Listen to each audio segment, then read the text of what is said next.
plan to speak today as an evangelist for science. And I was going to be 100% optimistic. But having heard Ray Kurzweil yesterday extolling our exponential approach to utopia, I felt impelled to start off with a few gloomy thoughts. So I'll begin by talking as an anxious member of the human race. My credentials here are that, though an astronomer, I wrote a book which I entitled Our Final Century, ? The British publishers took out the question mark, here we are. The American publishers retitled it, Our Final Hour. Americans like instant gratification and the reverse. And it's updated, if I could put in a plug, in my new book, From Here to Infinity, in all good bookshops. Well, these books discuss two types of threat. One is the threat that we impose collectively on the environment because there are more of us, each of us consuming more resources. That's familiar. But the second, and more relevant to this conference, is the kind of threat that stems from misuse of ever more powerful technology. Well, of course, any new technology entails risks. In the early days of steam, people died when poorly designed boilers exploded. But something's changed. If a boiler explodes, it's horrible, but there's a limit to just how horrible. But there are new hazards that could be so catastrophic, even global, that even a tiny probability is disquieting. And we're all vulnerable to breakdowns of elaborate networks, electricity grids, air traffic control, international finance, just-in-time delivery, and so forth. And it's crucial to ensure maximum resilience of all such systems to hacking or systemic failure. And there are other vulnerabilities. Synthetic biology, for instance, offers huge potential for medicine and agriculture, but there are risks. Already the genomes for some viruses, polio, flu, and SARS, have been synthesized. Worse still, experts are learning what can make them more virulent or more transmissible. And expertise in such techniques will become widespread, posing a manifest risk of bioerror or bioterror. And all of us in education are kidding ourselves if we think that those with technical expertise will all be balanced and rational. Expertise can be allied with fanaticism, not just the traditional fundamentalism that we're so mindful of today, but that exemplified by some New Age cults, extreme eco-freaks, violent animal rights campaigners, and the like. Weirdos with the mindset of those who now unleash computer viruses, the mindset of arsonists. So the global village will have its village idiots, and they'll have a global impact. So in a future of vast individual empowerment, the future Ray Kurzweil envisaged, even one malign act could be too many. So how can we feel safe? Maybe we need less intrusion, less privacy, and more intrusion.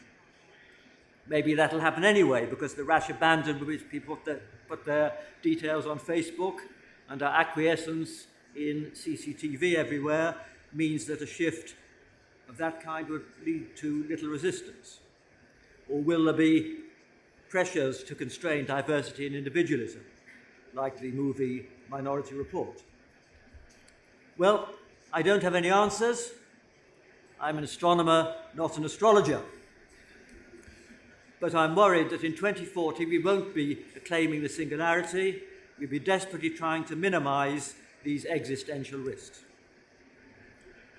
Well, that's enough gloom. Let me now focus more on science. Scientists are all too often in grumbling mode, especially about education.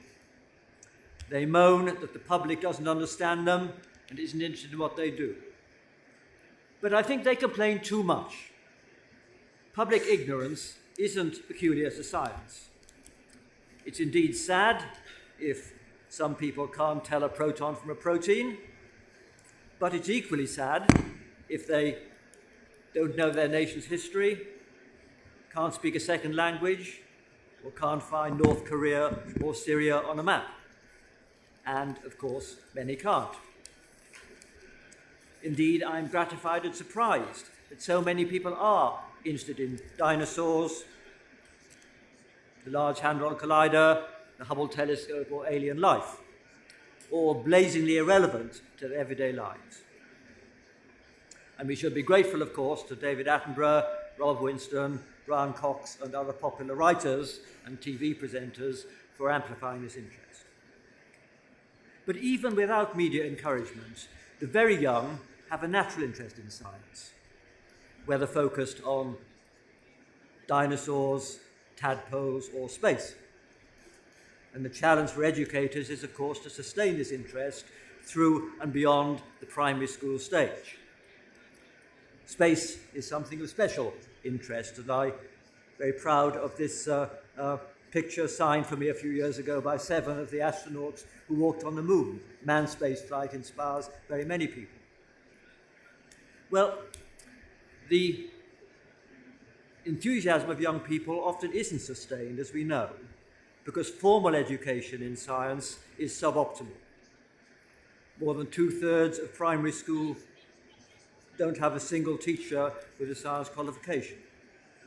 Many pupils never get exposed to a graduate in physics or in maths, even in secondary school. So all too often, their enthusiasm has been stifled by the time they leave school. And that's sad, because science is important for its own sake. It's a cultural deprivation not to appreciate the wonderful panorama offered by modern cosmology, DNA, and Darwinian evolution. This common understanding should transcend all national differences. It's part of global culture, though it does yet have to penetrate US Bible Belt, Kentucky and places, and parts of the Islamic world. Several speakers have rightly highlighted the huge educational upside from computers and the web. That's been a big theme of this meeting. But I want to make a slightly Luddite remark, just to please the chairman, and point out a countervailing effect, which makes it harder now to engage young people with science. And this is that they are more distant from real reality. Newton, when he was young, made model windmills and clocks, the high-tech artifacts of his time.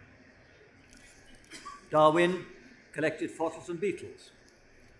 The young Einstein was fascinated by the electric motors and dynamos in his father's factory. And 50 years ago, inquisitive children could take apart a clock, a radio set, or a motorbike, figure out how it worked, and put it together again. But it's different today, of course. The gadgets that pervade young people's lives, iPhones and such like, are baffling black boxes, pure magic to most people. Even if you take them apart, you'll find few clues to their arcane miniature mechanisms, and you certainly can't put them together again. So the extreme sophistication of modern technology, wonderful though its benefits are, is ironically an impediment to engaging young people with the basics, helping them to learn how things work. Likewise, today's city dwellers are more distanced from the natural world than earlier generations were, and this is a real loss. By the way, I'm using the word science in a broad sense to encompass technology, education, computing, etc. And this is not just to save words, but because they are linked not only in education, but in the world. Problem solving motivates all of us, whether one's a cosmologist like myself or an engineer facing a down-to-earth design problem. There's at least as much challenge in the latter. A point neatly made by an old cartoon which shows two beavers looking up at a hydroelectric dam. One beaver says, "I didn't actually build it, but it's based on my idea." And I like to remind my Blue Skies colleagues that the Swedish engineer who invented the zip fastener made a greater intellectual leap than many of them ever will. I also advise them, by the way, to read science fiction. It stimulates the mind. It's better to read first-rate SF than second-rate science. It's more entertaining and no more likely to be wrong.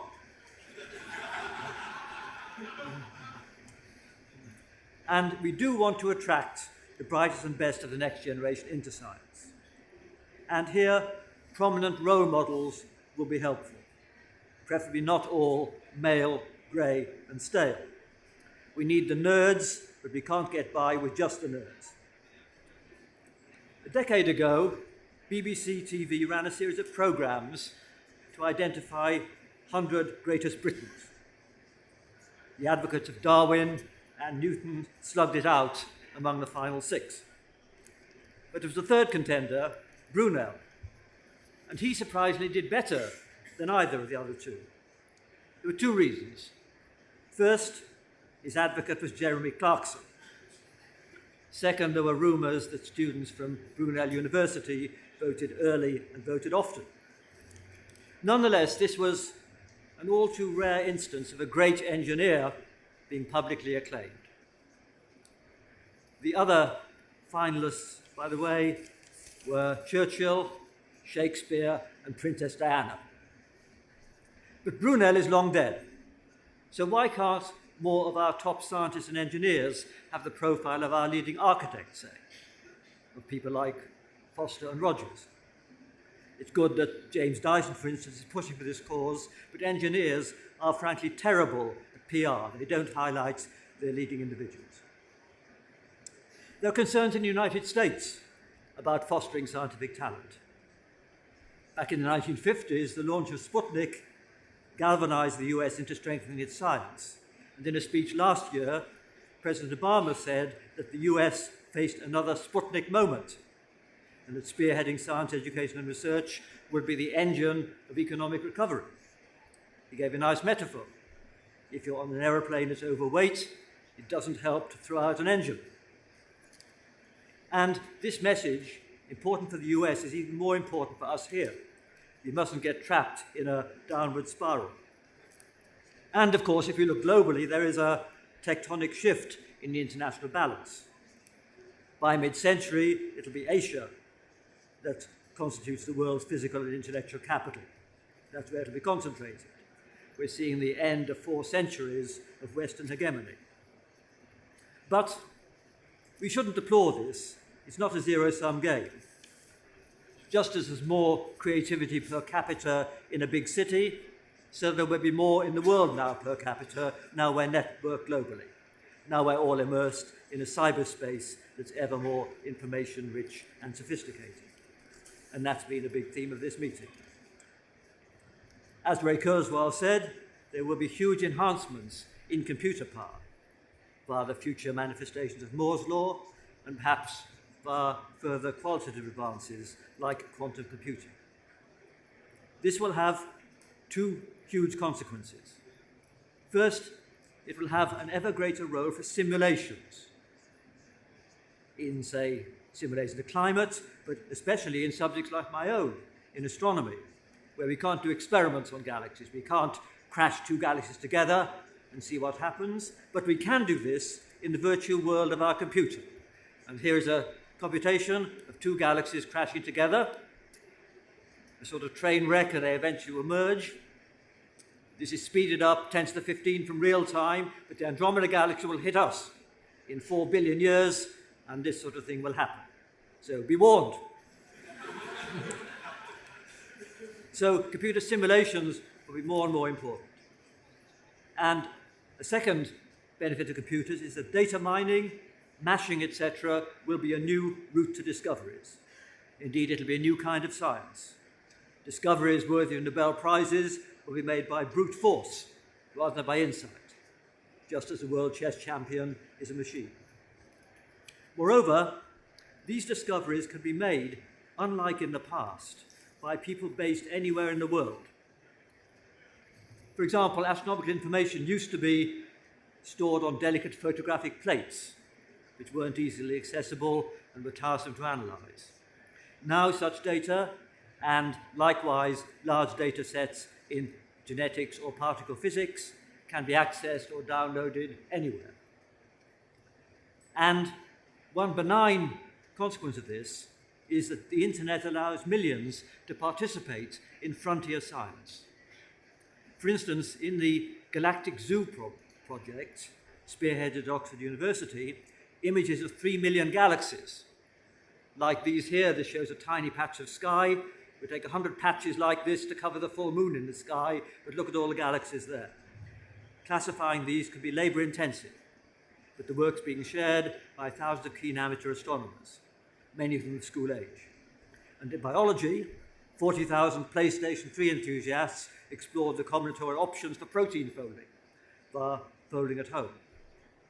And I'd like to spend a few moments talking about another nice example of citizen science, discovering new planets.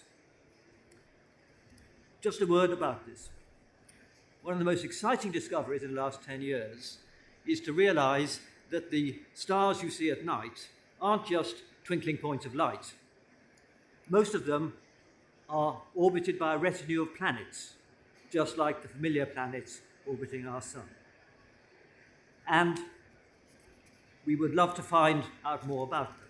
In particular, whether there are any planets like the Earth out there, maybe even possible abodes for life. Well, one technique that's being used is symbolized here. If you're looking at a star and the planet moves across in front of it, if you're in the plane of the orbit, then the star will get slightly dimmer because the planet blocks out a bit of its light. If an Earth-like planet moves in front of a Sun-like star, the dimming is about 1 part in 10,000. The Kepler spacecraft, launched 3 years ago, has a telescope that's pointing at the same patch of sky in Orion, in the Cygnus and Lyrae constellations, a patch about 7 degrees across, and it's monitoring the brightness of 150,000 stars in that part of the sky, and it's repeating this at least twice an hour for all of them, with a precision of 1 part in 100,000. And what it's searching for, of course, are cases when you see a regular dimming as a planet comes by again and again. Well, last year, tentative detections of planets were released. Thousands have been detected already. One star was found to have no fewer than 6 planets, and one planet was orbiting a double star. It would be 2 suns in your sky if you were on that planet. But there's a huge amount of data from Kepler. Time series lasting several years for more than 100,000 stars. And amateurs can now search this database, hoping to find the telltale periodic signals that correspond to an orbiting planet. In fact, some of you may have watched the BBC stargazing program last week, where they interviewed a chap, I think from Nottingham, who had found a planet. And there'll be many like that. A great achievement to find another planet. There's, of course, a long tradition of amateur contributions to astronomy, but what's more surprising is that wiki-style activity is now catching on in mathematics. My Cambridge colleague Tim Gowers, one of the world's leading mathematicians, has a website where there's genuine collaboration in proving theorems. Maths used to be solitary, but advances in understanding can now be cooperative, like completing a jigsaw, or indeed like the development of open source software. And as regards the communication of science, electronic methods are leapfrogging the traditional channels for publishing original research. Scientists are very old-fashioned. They normally publish scientific papers in a journal. And the scientific journal was invented by someone called Henry Oldenburg, who was the first secretary of the Royal Society in the 1660s. And in one of the first issues, there was this wonderful picture. This was Robert Hooke, who was Newton's least favourite FRS, who had the first microscope. He was a wonderful draftsman, and he drew pictures of insects. This is a flea seen through one of the first microscopes. Well, this journal was a model for the tens of thousands of journals that now exist. Well, the concept which Oldenburg had was a breakthrough in the 1660s, but it's surely obsolete today. Indeed, most researchers in my subjects all over the world post our papers on a web archive established by a guy called Paul Ginsparg, now at Cornell University. And we read that daily. And indeed, going further, it's not clear to me that the scientific paper will remain the preeminent publishable unit for professional scientists. The refereeing role of journals may one day be trumped by more informal systems of quality control. Blogs and wikis and social networks will play a bigger role in critiquing and codifying science. So the legacies of Gutenberg and Oldenburg aren't optimal in the age of Zuckerberg. So what about the impact of new technologies on teaching? Well, other institutions are following MIT's lead in posting videos of lecture courses online, and as we heard in the last talk, Stanford went a step further by web streaming live a popular course on artificial intelligence given by two eminent professors, Norvig and Froome. And as we heard, 150,000 people signed up and 20,000 stayed the course. And these students were given interactive quizzes and they get a certificate at the end, though not regular Stanford credits. Now, that seems to be very good. 20,000 people, far more than the actual classroom reach of that course, having gained almost as much as those in the live audience. So that seems to be a very, very encouraging innovation. Distance learning, of course, can't replace the personal mentoring by faculty that happens in the better universities. But I think it may well erode demand for the traditional mass university, like many on mainland Europe and in India, where all the students get are a passive role as part of a large audience in lectures generally of mediocre quality, with minimal feedback. Instead, the internet will offer them access to a growing menu of outstanding lectures and courses. And the Open University's well-tried model, distance learning supplemented by a network of local tutors and so forth, has vastly more potential, of course, in the age of the internet and the smartphone than when the Open University was founded, in the era of black and white television. So I think there'll be a deepening bifurcation between, on the one hand, universities and colleges that really offer personal mentoring and tuition, and on the other, the Open University model. The mass university, I think, may be squeezed out. At the school level, too, these technologies can be transformative, or at least supplementary, the Khan Academy, etc.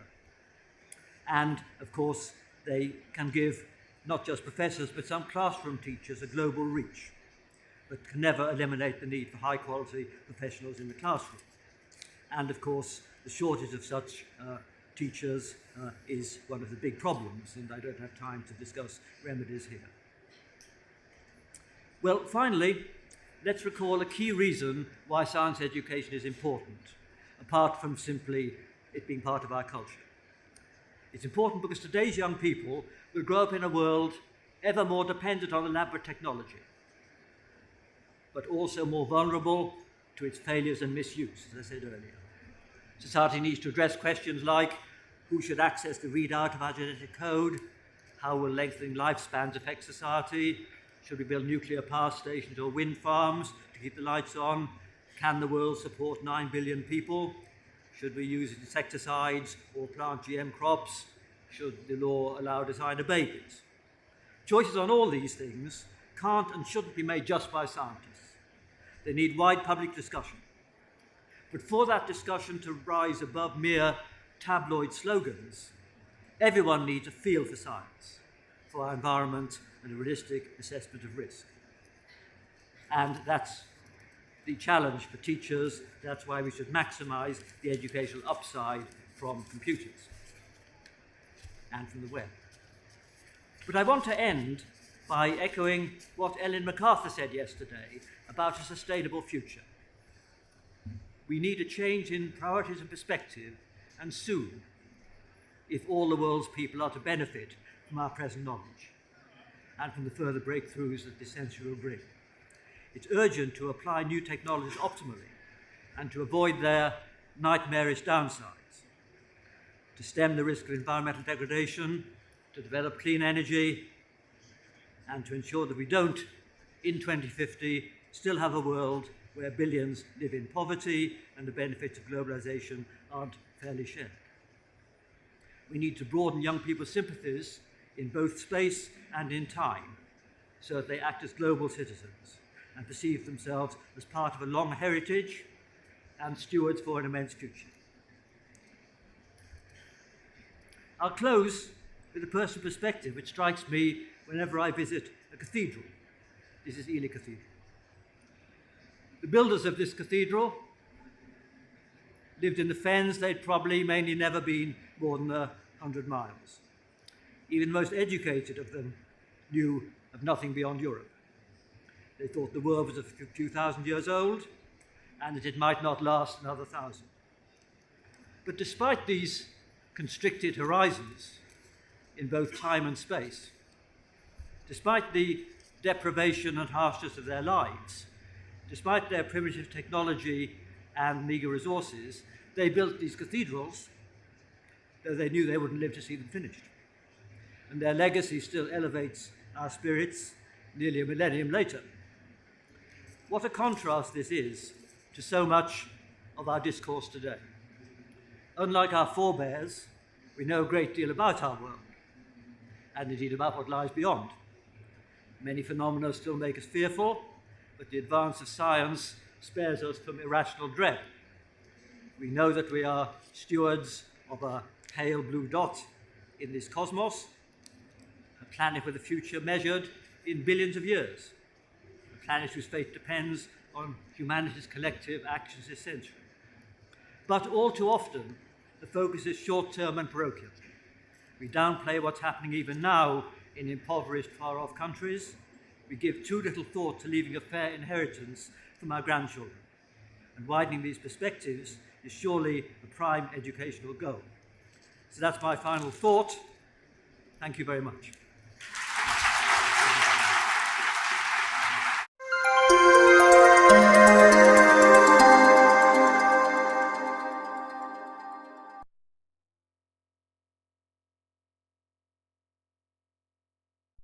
That though an astronomer, I wrote a book which I entitled Our Final Century, ?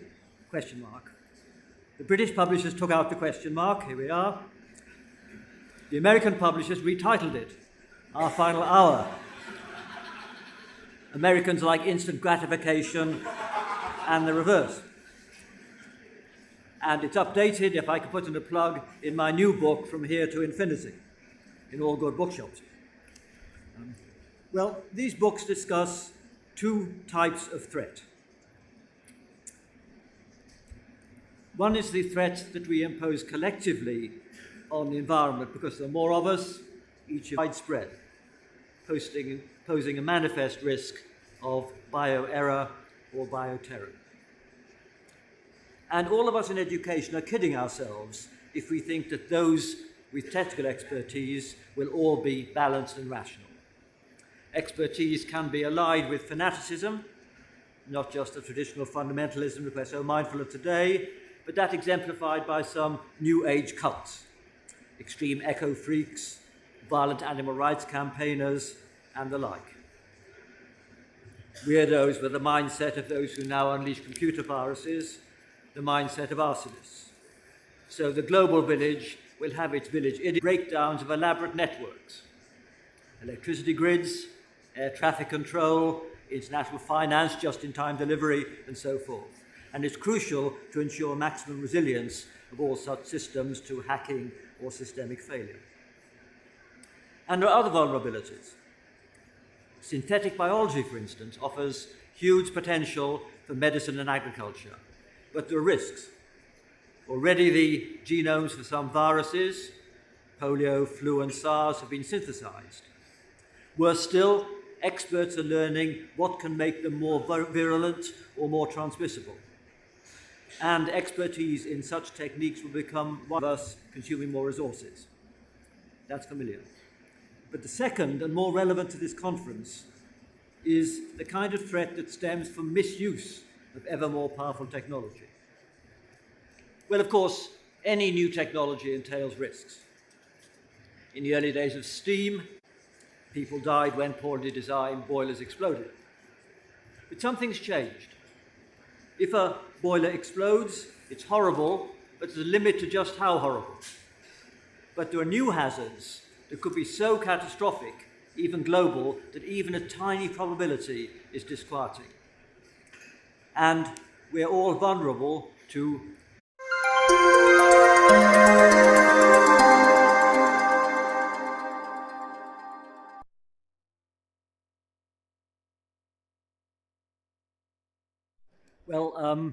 I plan to speak today as an evangelist for science. And I was going to be 100% optimistic. But having heard Ray Kurzweil yesterday extolling our exponential approach to utopia, I felt impelled to start off with a few gloomy thoughts. So I begin by talking as an anxious member of the human race. My credentials here